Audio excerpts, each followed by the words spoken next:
As a forensic accountant and business valuer practicing in the area of dispute advisory, it's my day job to answer the questions that lawyers ask me.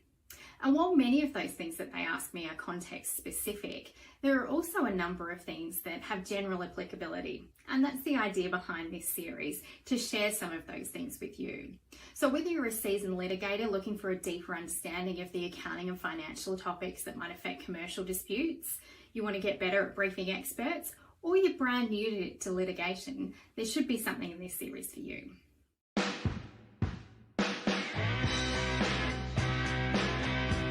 This first episode is drawn from the recent Yellen judgment, which touched on issues around expert independence and admissibility of expert evidence. For those that haven't seen the judgment, I'll link to it in the comments so that you can see it in full.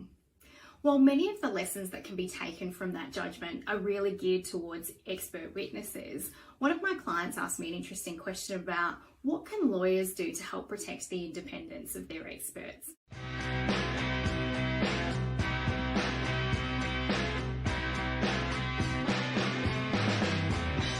Someone that's participated in over 200 expert witness briefings, whether as a consulting expert, an assistant to the expert, or as an independent expert myself, there are 4 things I've identified that lawyers can do to help protect the independence of their experts. The first thing is, if your client is coming to you with a preferred expert rather than somebody you're recommending, making sure you inquire why they prefer that expert.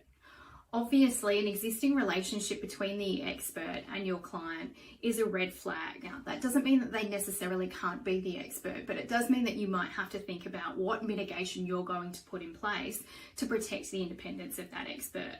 That might mean information barriers between the expert and other members of their firm who've had a previous relationship with your client. It might mean asking the expert to use different assistants on the engagement. Or if the risk is just too great, it may in that circumstance mean selecting another expert. That doesn't mean your client's preferred expert can't play a role at all. It may mean that that expert is more suited to the role of consulting expert, which I'll talk about in a moment. The second thing that you can do is to make sure your client properly understands the role of an independent expert or expert witness.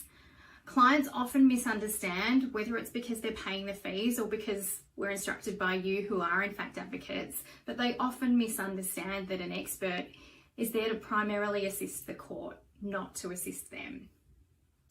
Making sure you're clear with your client up front that an expert has a duty to assist the court and to give their opinion impartially will help close any expectation gaps that exist otherwise. If your client's audited, the relationship that they have with their auditor can be a useful analogy that you can use to help them understand. As can repeatedly referring throughout the engagement to the expert as the independent expert, just to cement that understanding. The third thing is to instruct both your client and the independent expert that all communication should either happen through you or in your presence. Not only will that help in states where claims for privilege might protect some of your correspondence with your expert, it will also give you an opportunity to push back on clients who might be getting close to the line on impugning your expert's independence. The fourth thing, particularly in complex commercial matters, is to consider whether use of a consulting expert might be appropriate. Because consulting experts won't give evidence, they're not bound by that same duty to the court an independent expert witness is. So you can often ask a consulting expert questions about your case strategy or settlement strategy that would be inappropriate to ask of an independent expert witness. Done properly, consulting experts should actually reduce your overall expert costs on a matter by making sure that you're asking your independent expert the right questions, briefing them with the right documents, and in a way that suits your case strategy. And you can do all of those things without any potential risk to the independence of your expert. And that's it for today's episode of Things Lawyers Ask Me. If there's a question you'd like answered, you can submit that at the link at the bottom of this video.